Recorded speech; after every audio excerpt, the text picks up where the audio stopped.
Salah commencera l'émission. Bonjour Salah. Bonjour Elias. Tu vas nous parler de l'atelier dessin qui s'est tenu au CDI le lundi 19 novembre. Ensuite, je vais, avec l'aide de Yacine, vous raconter la cérémonie du 11 novembre qui s'est déroulée au cimetière de Gamay. Et enfin, Kenza, qu'as-tu préparé pour aujourd'hui? Alors moi, aujourd'hui, je vais vous parler des conseils de classe. Merci Kenza, à tout à l'heure. Alors, on commence avec Salah. Peux-tu nous parler de l'atelier dessin auquel tu as participé, je crois? Alors oui, le lundi 19 novembre, Madame Thierry Benoît, qui est professeure d'art plastique, a organisé un atelier sur les dessins de presse avec deux dessinateurs, qui sont Nidal Rabin et Nedia Zab, ou plutôt connus sous le nom de Blog. C'est le pseudonyme avec lequel elle signe ses dessins. Elle a choisi ma classe, la 3e 2, pour y participer. Nous avons visionné plusieurs dessins de presse sur différents sujets, sur l'environnement, sur les relations en public. Nous les avons interprétés afin de mieux les comprendre. Par la suite, à la fin de l'atelier, nous avons dû nous-mêmes essayer de réaliser un dessin sur l'environnement. Est-ce que c'était bien, c'était intéressant? J'ai trouvé cet atelier très intéressant, car nous avons appris à comprendre des dessins de presse, car il peut arriver qu'on ne puisse pas comprendre ce qui est représenté. C'était très amusant. En plus, lorsque nous avons dû dessiner nous-mêmes les dessinateurs, ainsi que Madame Thierry Benoît, nous ont beaucoup aidés et nous ont donné beaucoup de conseils. Changeons de sujet maintenant. Nous allons, Yacine et moi, vous parler de la cérémonie du 11 novembre, qui a lieu à Tunis et dans le monde entier, pour la commémoration des 100 ans de la signature de l'armistice.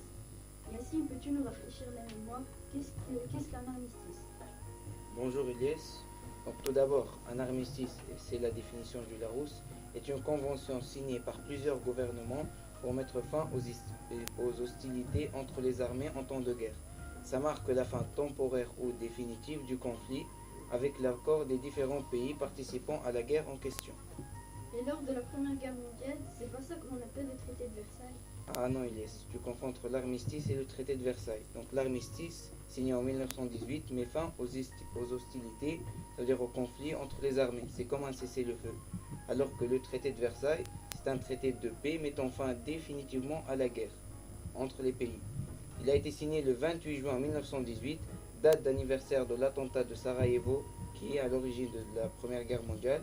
Il a été signé à la Galerie des Glaces à Versailles, c'est-à-dire l'endroit même où l'Empire allemand avait été proclamé en 1871. Donc on a beaucoup joué sur la symbolique lors de la signature de ce traité de Versailles. Ont été présents les 4 représentants des principales nations alliées, à savoir Clemenceau pour la France, Wilson pour les États-Unis, Lloyd George pour la Grande-Bretagne et Orlando pour l'Italie. Ce sont, on va dire, les grands gagnants de cette guerre. L'Allemagne n'était pas présente aux négociations. Ce traité détermine entre autres les sanctions prises à l'encontre de l'Allemagne et de ses alliés, qui sont les grands perdants de cette guerre. On le nomme aussi diktat car on a imposé à l'Allemagne des sanctions très sévères. Donc ce point de vue, il est le point de vue de l'Allemagne. Pourquoi? Donc elle a perdu 68 000 km² de son territoire et 8 millions d'habitants. Elle a dû verser 20 milliards de marques d'or à l'Allemagne en dédommagement. Elle a perdu toutes ses colonies et sa puissance militaire a été anéantie. Humiliée, l'Allemagne n'aspirera qu'à la revanche. Une nouvelle guerre que l'on pensait écartée se prépare, c'est la Deuxième Guerre mondiale. Ce traité a été à l'origine de la SDN, ou Société des Nations, on va dire, c'était comme l'ONU, qui était censée maintenir la paix dans le monde et éviter une autre guerre mondiale. Mais malheureusement, elle n'a pas réussi, elle a échoué à sa mission. Donc, à part le traité de Versailles, d'autres traités de paix ont été signés, comme le traité de Sèvres, signé entre les Alliés et l'Empire ottoman, allié à l'Allemagne. Donc le traité de Versailles, il était par rapport à l'Allemagne, et il y a eu plusieurs autres traités, environ une dizaine d'autres traités. Merci Yacine pour ce rafraîchissement historique. Pour commémorer cet événement, une cérémonie militaire a rendu hommage à des anciens combattants en leur remettant une médaille appelée la médaille du combattant. Il y avait l'ambassadeur de France, M. Poivre d'Arvor, une vingtaine d'ambassadeurs du monde entier, qui ont déposé chacun leur tour une rose du souvenir sur les tombes des soldats. Une élève du lycée Gustave Flaubert et de Père Mendès France ont porté le flambeau d'honneur en hommage aux soldats. En bref, c'était un moment très émouvant et historique. Je crois que le cimetière était ouvert au public après la cérémonie. Oui, en effet. D'habitude, le cimetière ferme au coucher du soleil, mais pour l'occasion, chaque tombe avait été éclairée par une bougie. Il paraît qu'on pouvait voir les bougies depuis le ciel en avion. Maintenant, on va parler d'un sujet qui concerne tous les élèves du lycée, les conseils de classe. Kenza, tu es allé interroger des élèves. Sont-ils stressés par le conseil de classe? Alors, j'ai interrogé environ 10 élèves. Alors, sur les 10 élèves, il y avait 6 élèves qui n'étaient pas du tout stressés pour le conseil de classe. Pour eux, c'était quelque chose de normal. Ils avaient l'air rassurés de savoir qu'il y avait les délégués présents au conseil de classe. Ensuite, sur les 10 élèves, il y avait 3 élèves qui m'ont dit qu'ils étaient assez stressés. En effet, il y avait une élève de terminale qui m'a dit qu'elle était un petit peu stressée parce que à la fin de l'année, il y allait avoir le bac et que le conseil de classe comptait sur son dossier. J'ai interrogé également deux délégués de première, il me semble, qui m'ont dit qu'ils étaient enthousiastes à l'idée de participer au conseil de classe, qu'ils voulaient encourager les élèves. Et voilà. Et j'ai aussi interrogé un sixième qui m'a dit qu'il ne savait pas ce que c'était un conseil de classe. Alors un conseil de classe, ça consiste à faire un bilan du trimestre. Qui sont présents au conseil de classe? Il y a les parents délégués, les délégués qui sont là pour représenter la classe. D'ailleurs, avant le conseil de classe, on fait une vie de classe pour faire un résumé, un bilan de ce qui va, les problèmes. Ensuite, il y a aussi les 3 CPE, un des 3 CPE ou un des 3 proviseurs qui participent au conseil de classe, et les professeurs, le professeur principal. Et voilà, ça consiste en fait à faire un bilan de la classe, de l'année. Et voilà. Merci Kenza. Nous arrivons à la fin de la première partie de cette émission. On se retrouve après la plage musicale pour une émission ultérieure. Le casque et l'enclume avec les élèves de première escale qui vont nous parler de littérature.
retrouve sur Radio Caillou pour la deuxième partie de l'émission.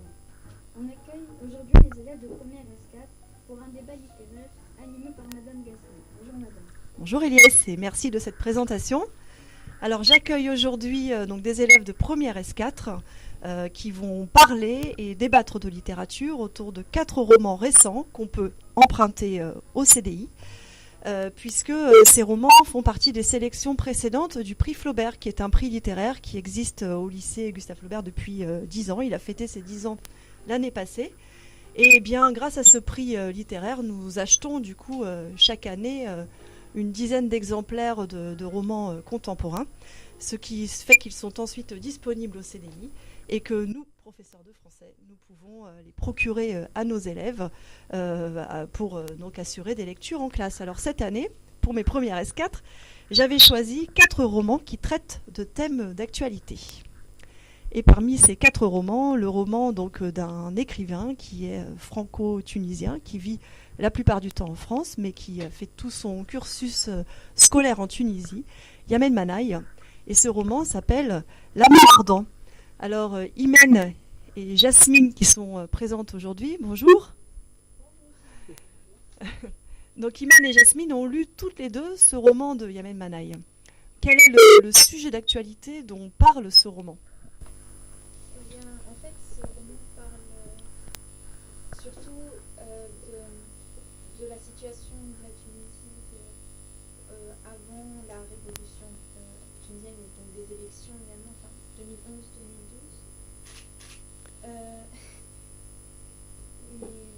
Il dénonce beaucoup de choses d'ailleurs à travers ça. En fait, notamment les islamistes, disons, qui essayent d'influencer la population qui est illettrée en offrant par exemple des caisses avec des nourritures ou des habits, des vêtements, même de l'argent. Donc on est vraiment sur de l'actualité très brûlante. Il me semble même qu'on parle de faits qui se sont vraiment passés en Tunisie. Peut-être qu'Imen se souvient un peu des événements marquants de ces dernières années dans l'actualité tunisienne qu'évoque ce roman. Ah oui, ah oui. Donc forcément. Alors je pensais à l'assassinat de policiers, à l'occupation du Mont Chambi par des terroristes. Peut-être alors du coup, Imen, vous pouvez peut-être quand même nous présenter le personnage principal, qui est un drôle de personnage. Oui, alors le personnage principal, déjà c'est un homme tunisien qui habite dans un village très reculé en Tunisie. Il est pas très social, il n'aime pas trop parler avec les gens de ce village. Il reste la plupart du temps avec ses abeilles parce que c'est un apiculteur. Et tout au long du roman, on va suivre cet homme qui va essayer de sauver sa ruche parce qu'au début de l'histoire, on se rend compte qu'elle est presque décimée, qu'un grand nombre de ses abeilles ont été tuées par un frelon. Et tout au long de l'histoire, on va essayer de trouver le moyen de sauver cette ruche. D'accord, donc c'est presque une enquête policière en fait, qui est menée par l'apiculteur et puis qui va essayer de sauver sa ruche. Alors on ne va pas dévoiler la suite de l'histoire. J'avais choisi un deuxième roman qui traite d'une actualité peut-être plus méconnue, qui je crois a touché aussi les élèves et qui leur a ouvert les yeux, je crois, sur une réalité qu'ils ignoraient, le monde de l'illettrisme. Donc Félix et Dora ont lu un roman qui s'appelle Illettré. L'un d'entre vous peut-il me dire, à travers ce personnage qui a presque votre âge, qui a finalement 4 ans de plus que vous, comment s'appelle-t-il d'ailleurs ce personnage ? Léo. Alors Léo qui a une vingtaine d'années. Qu'est-ce qui est difficile dans le quotidien d'un jeune homme d'une vingtaine d'années et qui est illettré ? Qui veut répondre ? Alors Félix. À peu près tout. Justement, il a beaucoup de difficultés à se repérer autour de chez lui. Il utilise énormément de repères plus visuels comme des panneaux illuminés pendant la nuit, vu qu'il travaille toute la journée à l'usine à laquelle il travaille depuis qu'il a 16 ans. Et alors comment Dora peut peut-être nous raconter, parce que ce jeune homme il est quand même allé à l'école, comme vous. Comment se fait-il qu'il soit illettré ? En fait, il est allé à l'école, il était à l'école enfant, mais quand il a été abandonné par ses parents à l'âge de plus jeune, hein, Félix. À 6 ans. À 6 ans. Il était abandonné plus tôt et donc ensuite il a vécu avec sa grand-mère qui est analphabète. Et pendant tout ce temps, il allait à l'école, et il vivait avec sa grand-mère. Et à un moment, l'école est devenue difficile pour lui en fait. Il faisait de rythme. Et il a abandonné l'école et il a travaillé dans une usine d'imprimerie justement. Il a fait par le faire. Et voilà, donc à l'âge de 16 ans, il a arrêté de l'école. Est-ce que c'est un personnage qui vous a touché l'un et l'autre? C'est un personnage intéressant. Je me suis pas trop senti attaché à lui vu qu'il est tellement différent de moi. Mais c'est... Et vous, Dora? Je sais pas si c'est touchant, mais touchant, je dirais touchant, mais dans le mauvais sens. C'est-à-dire que moi, je trouvais que vers la fin du roman, ça va pas aller. Donc je trouvais qu'il manquait cruellement de volonté en fait. Il a essayé de s'en sortir au début, il a essayé de combattre ses maîtrises, mais c'était vraiment des efforts très moindres. Je trouvais qu'il manquait de volonté et que ça faisait peine à voir en fait. D'accord. Alors ce roman se passe dans un univers très sombre et qui me semble vraiment accompagner aussi les chances de ce héros. J'avais choisi aussi dans cette sélection un roman qui prend pour cadre un univers plus paradisiaque, hein, mais l'histoire qu'il nous propose n'est pas du tout paradisiaque. Alors, un roman qui traite d'actualité aussi, une actualité plus brûlante, l'actualité des migrants, et raconté cette fois-ci à travers un personnage là aussi qui est jeune, en tout cas au début de son histoire, le personnage de Rue des voleurs. Est-ce que vous pouvez nous parler de ce personnage, de ce parcours, Hachem ou Leïla, qui veut prendre la parole? Quel est le parcours du personnage de Rue des voleurs? L'histoire prend place dans le foyer familial. On retrouve avec ses parents, ses frères, notamment sa cousine. Je crois que ça se passe dans quel pays? Au Maroc. Il était alors âgé de 17 ans. Il sortait avec son ami, tout allait pour le mieux et il décide de coucher avec sa cousine et de là commence les péripéties, son histoire. Alors Leïla, oui, vous voulez prendre la parole, Leïla, compléter? Oui, je voulais juste dire qu'il vit dans une famille très très pieuse, très attachée à ses valeurs, à la religion, et que suite à ça, du coup, il a été banni et jeté à la rue, tout simplement. Il a été rejeté par ses parents, par son père notamment, parce que sa mère l'aimait encore. Et donc il est jeté à la rue. Pendant 10 mois, il traîne dans la rue seul. Il perd beaucoup de kilos. Il commence à avoir une barbe, vraiment. Mais il est toujours ami avec Bassem, depuis l'enfance. Et c'est lui qui va l'aider à sortir de cette situation. Il va lui trouver un travail chez dans une mosquée, tout simplement. Et ensuite, on va suivre le parcours de ce personnage du Maroc vers l'Espagne, vers l'Europe. Ouais, très bien. Alors, dans ce roman, on raconte tout avec un point de vue interne, un personnage à la première personne. On va peut-être revenir à ce sujet après, puisque le dernier roman, qui parlait lui aussi des migrations, Tropique de la violence, se passe donc dans un endroit paradisiaque. Quel endroit paradisiaque, Soltan? Donc c'est Mayotte, c'est une île française, donc c'est une colonie française située dans l'océan Indien. Et c'est à côté de Madagascar. Et donc il y a 5 personnages différents qui parlent dans ce roman.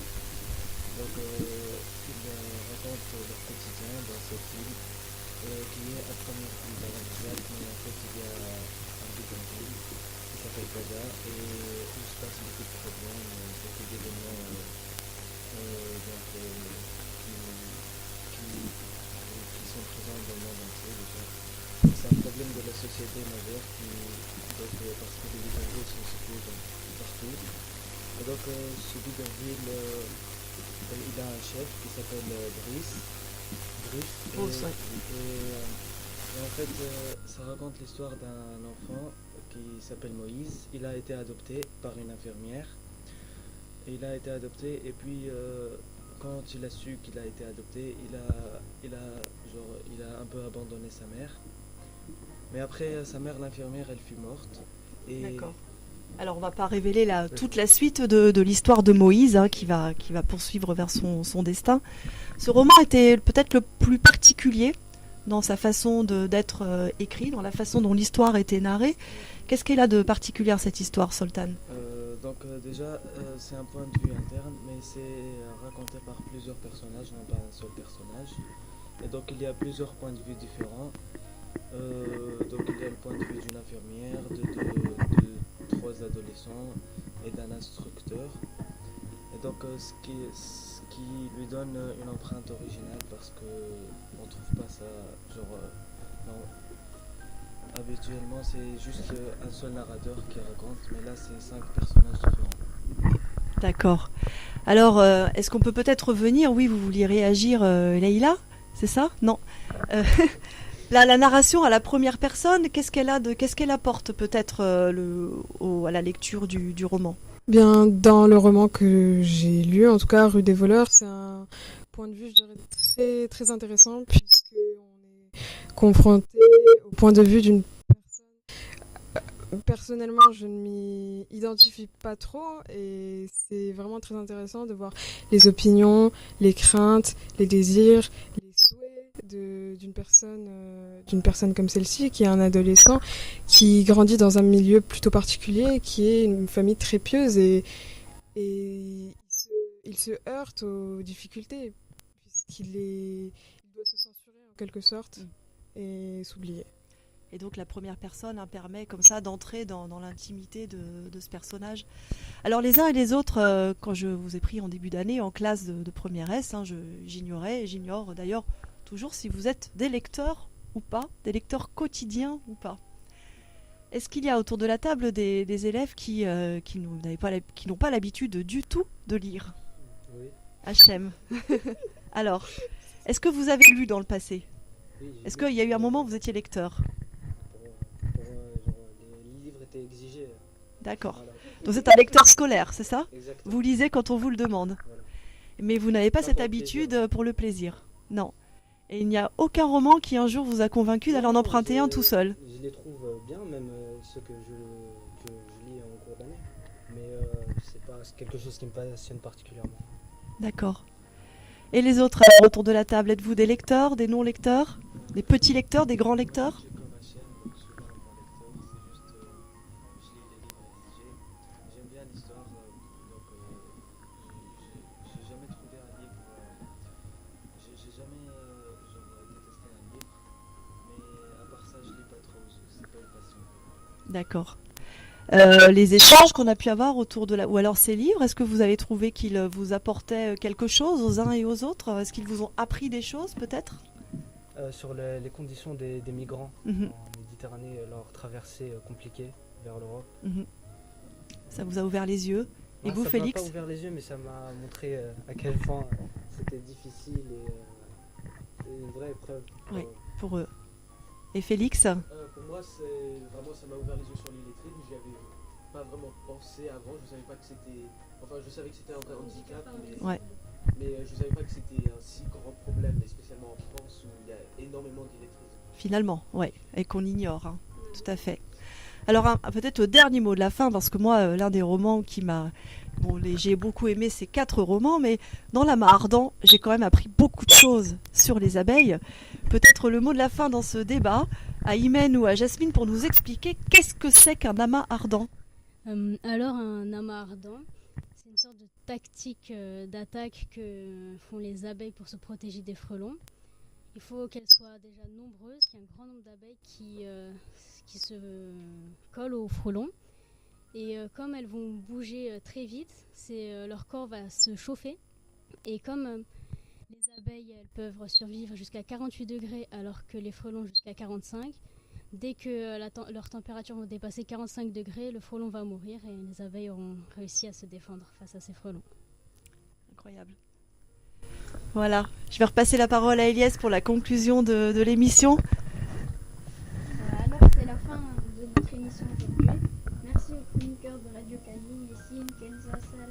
et M. Zarouk à la technique, et merci aux élèves de première S4 pour leur participation.